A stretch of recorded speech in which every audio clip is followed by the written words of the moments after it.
Dobrý den, vážení diváci a posluchači, vítejte u podcastu Studna. Moje jméno je Michal Prokeš a na Studni jsem se měl možnost podílet z pozice kreativního producenta a měl jsem možnost spolupracovat také s mým dnešním vzácným hostem, kterým je scénarista Miro Šifra. Miro, ahoj. Ahoj. Jak se máš?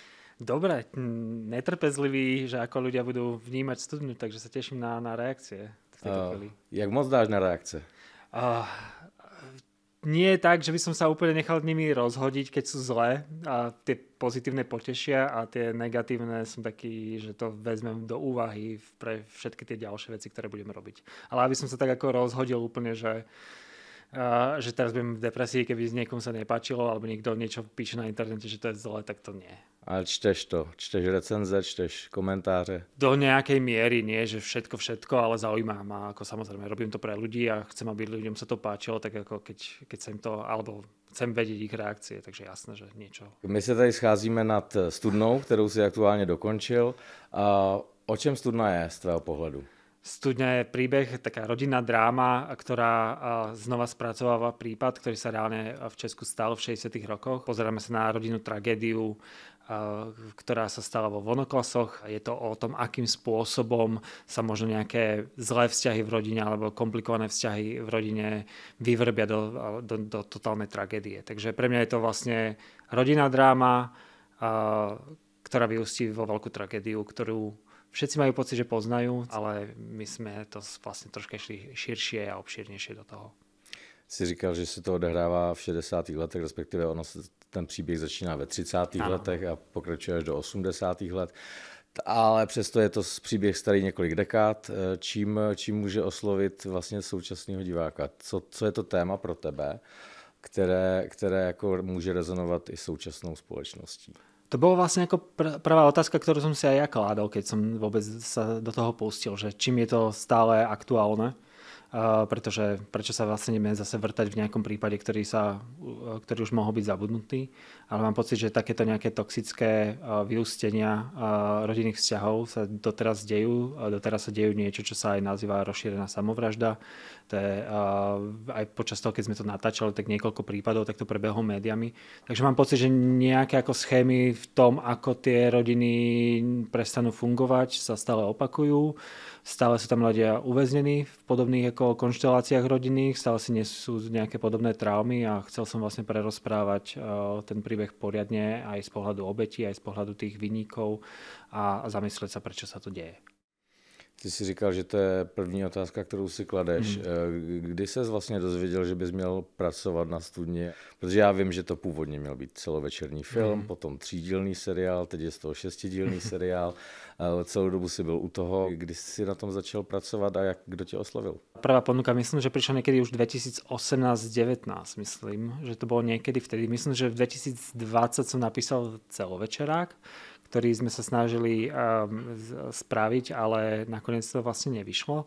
A bolo to cez producentov, ktorí prišli s touto myšlienkou, Luminár Films, Martin Ružička a Jindřich Motýl, ktorí vlastne ma oslovili s týmto. A potom bola pandémia, chvíľku to stálo, čakalo sa, čo bude s tým ďalej a v istej chvíli sa to ponúklo Voju a tí povedali, bol si pri tom, takže vy ste povedali, že je to niečo, čo naozaj vlastne stále rezonuje, tak poďme to spraviť a to som vlastne, tým pádom som to písal, tak zase 2022-2023 som to vlastne písal. Ešte dôležité samozrejme s Kristínou Majovou, ktorá sa vlastne prišla do toho projektu už keď sa z toho stal seriál. A ty si to tak teď řekl velmi stručně, ale když si už psal ten celovečerák, tak si musel asi absolvovat nějaké jako rešerše, nějaké sbírání podkladů. Jak tohle probíhá? Protože ty máš za sebou spoustu scénářů podle skutečných událostí, podle skutečných zločinů. Je to samozřejmě v tomhletom odlišné od toho, než když stavíš příběh sám pro sebe. Jak to probíhalo u Studny? Keď to nie je podľa tej skutočnej udalosti, tak je to vlastne v niečom jednoduchšie, lebo človek sa nemusí viazať nejakou realitou, nemusí si uvedomovať, že za tým sú nejaké reálne osudy, reálni ľudia, reálne tragédie.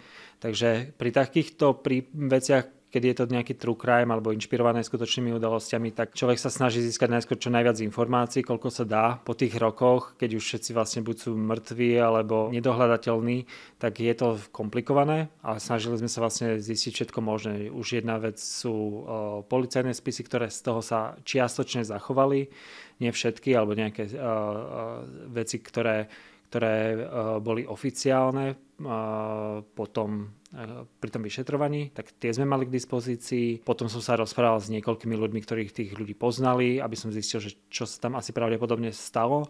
A potom z týchto všetkých informácií sa snaží človek spracovať to tak, aby sa čo najviac podobalo nejakej realite toho, čo sa tam pravdepodobne stalo. Samozrejme nevidíte do všetkých tých vecí, čo sa dialo nejakej kuchyni, keď sa ľudia hádajú a obidvaja sú mŕtvi, tak sotva ako zistíte, čo presne sa tam medzi nimi dialo, ale na základe nejakých ako všeobecných informácií o tom aj, že niečo konzultujete s psychológom, čo sa tam asi približne dialo, takže aj to sme mali nejakých ako konzultantov, s ktorými sme si to prechádzali, akým spôsobom tá rodina mohla vyústiť do tejto tragédie. Takže človek si zbiera všetky možné informácie a potom sa snaží to urobiť čo najlepšie, ako vie, najpresnejšie, ako to asi mohlo byť a zároveň, aby to nieslo tú myšlienku, ktorú chce človek povedať. Ty seš jeden z nejvytíženějších scénáristů Česka, přitom ze Slovenska. Pracoval si s celou řadou špičkových českých režisérů. Jak se liší způsob jejich práce, nebo jaký je ti nejbližší a jak si na tom byl s Terezou Kopáčovou? Ja to mám rád pestré, takže rád striedam režisérov v tomto, aby vždy niekto priniesol, pretože človek keď sedí a robí stále tú istú prácu, že sedí pred počítačom a klepe nejaké veci na prázdnu stránku, tak človeka to už prestane baviť. Tak som rád, že vždy príde nejaký nový impuls, nový režisér, ktorý donesie nejaký nový svoj postoj, svoje metódy a každý je úplne naozaj iný. Neviem, či by som teraz mohol to tak ako globálne pomenovať, že tento má takúto výhodu, tento má takúto. Každý je niečo iný a moja práca je o tom sa tomu nejakým spôsobom aj prispôsobiť a zároveň si to nejak zachovať svoje. A s Terezou skvelé. Ja som mal pocit, že si rozumieme, v čom to vlastne je dôležité prerozprávať ten príbeh. Takže sme sa veľa rozprávali aj o tom, ako dôležitá je vlastne tá postava matky v tom celom a čím si vlastne sama ona prechádza, aký tlak je na ňu a podobné veci. A myslím, že toto je niečo, čo Tereza veľmi dobre vnímala a chápala. A zároveň veľmi mala presné poznámky k tomu, kde ten scenár samozrejme nie vo všetkom od začiatku funguje, takže bolo to skvelé, že mali sme nejaké rozhovory, ktoré to vyjasnili. Takže mne veľmi sa dobre spolupracovalo a snáď bude ešte šanca ďalšia, aby sme robili niečo spolu. Já jsem nezažil mnoho scénáristů, kteří chodí na plac. Tebe jsem tam potkával docela často. Čím to? Tebe netrápí jako mnoho jiných scénáristů vidět, jak jsou jeho jako věty, které původně napíše jenom na papír, jak jsou převáděny a často to není úplně v souladu s tou původní představou. Čím to, že tě to tak táhne přímo na plac? Ja tam chodím kvôli chlebičkom hlavne. Ja si myslím, že tá moja práca scenaristu je oveľa viac ako kolektívna práca. Že keby som chcel, aby každá jedna veta znela tak, ako som ju napísal, tak píšem knihy, vydávam knihy, tam sa to nič nezmení a som pod kontrolou, mám každé jedno slovo. Ale tým, že robím scenaristu, tak robím v nejakom na nejakom kolektívnom diele. A som hrozne rád, keď tam pridávajú veci, či už režisérka, či už herci, či už kameramán, alebo celý štáb, keď tam vždy niečo si nájde svoje, čo buď upravia, alebo pozmenia. Mňa baví sledovať ten proces. Nie som taký, ktorý by prišiel na plac a teraz ako tam prevracal oči, čo mi s tým robia. Ja som práve teším z toho, že to dalo nejaký základ na to, že sa tu ľudia môžu hrať.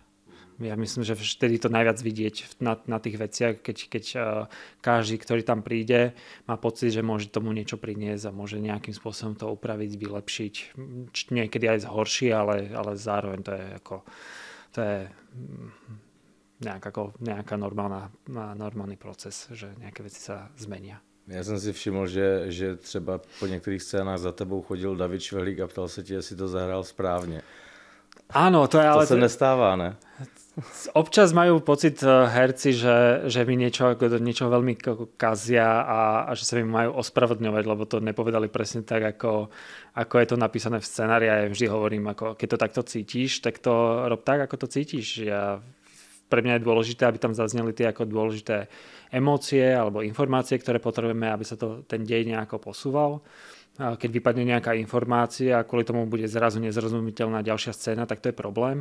Ale to, ako sa ten herec to vyjadrí, tú informáciu alebo tú emóciu, tak nie, že mi je jedno, ale ako to je podľa mňa jeho práca, nie moja. Takže som rád, keď si tí herci pridávajú a nemusia mať tú obavu, že ja im do toho budem nejako kecať. Mimochodem David Švehlík asi jedna z nejvýraznějších figur ve studni, jak se vlastně píše takováhle osobnost, která se v podstatě jako hroutí, destruuje se jí jako vnitřní svět. A myslíš na někoho konkrétního, když píšeš takovouhle figuru, nebo to konzultuješ s psychologama, psychiatrama? Pri tejto postave, oni vždy tie negatívne postavy, alebo postavy, ktoré majú takéto veľké silné konflikty, tak tie sa napíšu najľahšie, lebo to je radosť písať práve tých ako ľudí, ktorí deštrujú. Tí, ktorí sú tie obete, tak tie sú väčšinou zložitejšie napísať, pretože sú v takej nejakej pasívnejšej role a to je vždy problém. Ale čo sa týka tej postavy otca v studni, tak tam som aj veľa konzultoval aj s psychológmi, ešte úplne v tých prvých fázach toho rozmýšľania nad tým textom. Tak som práve mal dokonca jedno také stretnutie, ktoré mi dosť pomohlo s psychológom, ktorý sa zaoberá mužskou agresivitou, alebo vedie také tie kluby pre mužov, ktorí sa snažia spracovať nejakú svoju agresivitu a nevedia to. Takže to bolo pre mňa tiež vlastne dôležité, akým spôsobom sa tento konflikt bude prejavovať verejne ako v ňom. Ale že by tam bolo niečo ako úplne osobné, že by som bol z niekoho takto ako poznal, ktorý bol až takto deštrukčný, tak to nie. To sú viac ako napozerané veci od iných ľudí, než aby som sa s nimi nejak stýkal ja. Jasně. Když je řeč o Davidovi Švehlíkovi, tak mluvíš ty někdy do castingu, do castu, kdo je obsazen, nebo ptá se tě občas režisérka na tvůj názor? Pýtajú sa často, ale väčšinou ja im hovorím, že ja neviem to posúdiť. Ja im dôverujem, to je ako ich čas práce. A nezvyknem ani tak písať, že by som písal na mieru nejakému hercovi. To sa väčšinou nestane. Ak tak vlastne až v tých posledných fázach, kedy už je niečo napísané, ako viem, čo chcem porozprávať a potom príde nejaký herec a má pocit, že tak tomu to nevyhovuje, tak mu sa snažím pomôcť. Ale aby som ja do toho kecal, tak to nie je moja zodpovednosť. Ale si spokojný s obsadením studne? Ja som absolútne spokojný.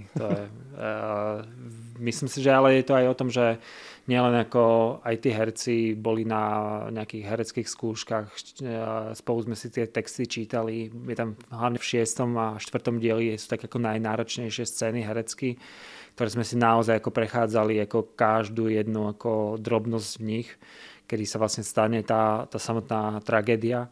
Tak som bol hrozne rád, že aj tí herci, všetci herci, nielen David, tak do toho dali tú prípravu. Neprišlo len ako na plac a uvidíme, ale naozaj sme sa veľa stretávali, veľa sme sa rozprávali. Aj oni sa chceli rozprávať s psychológmi, takže to bolo super.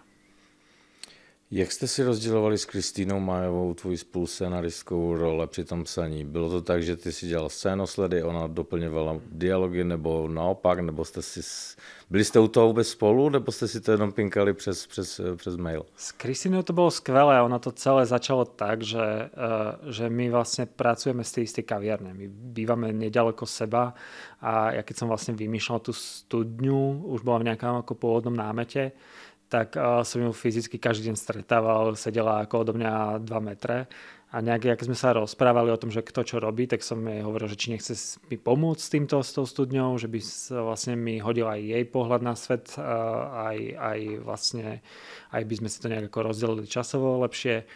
Takže ona keď to prijala, tak to bolo skvelé v tom, že myslím si, že teraz si už úplne nepamätám, že ako sme mali presne diely podelené, ale v tie prvé začala písať ona na základe nejakých storylineov, ktoré som ja pripravil, alebo teda čiastočne ja. A potom sme si konečne tie tragickejšie fázy toho príbehu som už písal ja. Ale bolo to neustále vlastne komunikácia. Ona prepisovala po mne, ja po nej, prehadzovali sme si to, a kým sme neboli obidvaja spokojní, tak to nešlo ďalej. A pak do toho ešte nejak mluvila Tereza, nejak. A potom herci, a potom štáb celý. A to je taký proces, taký prirodzený. Aj producenti samozrejme. Ale tak na toto je práve tá kolektívna tvorba, aby všetci kecali. Ty jsi říkal, že vlastně na Studni si začal pracovat v roce 2018, to je už 6 let zpět. Scénář bývá většinou to, co je na každém projektu to první napsaný, pak se jde do realizace, pak se postprodukce a tak dál. Uplyne spousta času a ani do toho nemusí spadnout covid. A udržíš pozornost ještě? Baví tě ten projekt i po těch letech stejně jako na začátku, když už dávno pracuješ na jiných scénářích? Ako u ktorého projektu, ale keď ten projekt dokončím, tak to znamená, že tam nejakým spôsobom ešte stále mám záujem. A sú samozrejme také projekty, ktoré človek začne robiť pred 5 rokmi, potom sa to kvôli niečomu zdrží a potom chcú od neho, aby to znova nakopol a si už hovorí človek, sa mu nechce do toho, necíti to tam. Ale pri tej Studni to tak nebolo, takže tam som nemal problém naskočiť znova do toho. Aj to že som to písal 2018-19, neznamená, že 6 rokov som na tom pracoval. Ono to bolo naozaj kvôli aj tej pandémii, bola tam asi 3-ročná, 4-ročná pauza, kedy sa nedialo nič. A potom, keď sa ozvalo Vojo, že teda majú o to záujem, tak zase si človek prejde ten scenár, baví ho to, nebaví ho to ešte stále po tých rokoch. Vidia nejaké chyby, ktoré už nechce zopakovať v tom pôvodnom texte, ktoré boli. Takže to dá nejaký ako nový impuls v tom, že sa čerstvými očami pozrie na nejakú svoju prácu. Tak to bolo fajn. Pak ti ešte nechají dopsať další 3 díly. To ani si neviem vlastne ako vzniklo. Myslím si, že už ono to bolo skôr tak, že tie 3 diely by vystačil ten celovečer, keby sme ho rozpísali, ale potom keď padla taká ako keby nápad alebo úvaha, že by to mohlo byť viac dielov, tak sme zistili, že tak musíme ísť viac do histórie toho vzťahu a toho celého sveta. Takže keď pôvodne to malo byť len o tých 60 rokoch a o tom, čo sa stane v tej rodine, tak sme išli aj do tých 30 rokov, do začiatku vzťahu medzi tým ústredným párom a zároveň sme pridali aj tie 80. roky, teda tie následky z odstupu, nejaká trauma, akým spôsobom sa tá trauma bude prejavovať v tom hlavnom hrdinovi. No, ta Studna je velmi temný příběh. Vlastně každá z těch figur za tu dobu, co s nima jako divák jdeme, tak udělá spoustu špatných rozhodnutí. Je tam nějaká vyloženě kladná figura, která je vlastně světlem celého toho příběhu? Pre mňa je to asi tá Máňa, matka, hlavná postava, ktorej osud som chcel spracovať práve kvôli tomu, lebo mám pocit, že všetci si aj z toho pôvodného spracovania toho príbehu pamätajú vraha alebo pamätajú si tých viníkov a na tie obete sa zabúda. Takže myslím, že v tomto bolo pre mňa dôležité tú Studňu porozprávať z toho opačného uhla. O tých, na ktorých sme troška zabudli, lebo tí psychopati zoberú vždy viac pozornosti, než tie obete tých psychopatov. Takže pre mňa ona je tá pozitívna postava a tá, ktorá len nestihne alebo nevládze z toho ujsť, ale je to zároveň tak ako veľmi vlastne realistické, že ženy v jej pozícii kým vôbec zistia, v akej sú pozícii, tak je už často možno neskoro a na to, aby z toho ušli. Na ktorú scénu ve Studni si nejvíc pyšný? Asi na scény také úplne obyčajné v kuchyni, kedy sa hádajú medzi sebou a práve vtedy najviac sa vedia prejaviť tie charaktery, to toxické v nich. Ktorá scéna ti dala nejvíc zabrat, napsat? To budú tie isté scény určite. Teda tie scény v kuchynské, kedy zdánlivo nejde o nič, ale ide o všetko. Dobře, jaká je oblíbená postava? Je to tá Máňa? Je to Máňa, pretože myslím, že je dôležité hovoriť o tých obetiach. Myslím si, jen ti do toho trošku skočím, myslím si, že oblíbená postava bude vyšetřovatel Sova, protože ho hraje Pavel Řezníček, který je v tom úplně skvělý. Myslím si, že to je jako velké jako osvěžení toho příběhu. A samozřejmě postava, kterou hraje Simona Levandovská. je velmi pozitivní, včetně jako svého manžela Matě. To je presne ten moment, kedy som rád za to kolektívne tvorenie tej veci, pretože postavy, ktoré v tom scenári majú len nejakú ako pomocnú rolu, alebo sú vlastne pre mňa, nemal som pocit, že sú až tak dôležité a zaujímavé, tak zrazu, keď tam príde ako herec, ktorý to posunie ďalej, tak to je niečo, čo ja by som tam nikdy do toho textu nedokázal dostať. Aby takto ako výrazne sa tieto postavy ako prepísali. Takže je to veľký kredit ako Tereze, ako režisérke a zároveň tým hercem, ktorí tieto role hrajú. Jaký ty seš divák, když se díváš na práce jiných scénáristů a jiných režisérů, tak co tě zaujalo v poslední době? Pre mňa to písanie je už natoľko práca, že ja vlastne hrané veci skoro nepozerám na čisto len z takého, že by som sa chcel zabaviť, tak hrané veci nepozerám. Ja si pozerám ako Love Island alebo Rúža pre nevestu. To sú veci, ktoré ako ja pozerám, keď sa chcem nejak zrelaxovať. A všetko ostatné hrané, čo pozerám, tak ťažko sa mi vypína ten scenarista vo mne. Ťažko vlastne všetko mám pocit, že aj dobré nápady ma štvu, že ich nemám ja. Kde sa ti to naposledy stalo? Fú. U Rúže pro nevestu. Rúža pre nevestu by som chcel napísať nejakú hranú vec. Ak bude Vojo chcieť robiť ako hranú adaptáciu Rúži pre nevestu, tak prosím, máte číslo na mňa máte. Neviem, vo všetkých možných, nevím. Nevíš. Nevím. Já ti, Miro, moc děkuju za rozhovor, díky, že jsi přišel. Ďakujem za pozvanie. Mým dnešním hostem byl scenárista Miro Šifra a s vámi se loučím také. Děkuji vám za pozornost a vidíme se u další epizody na Nova.cz.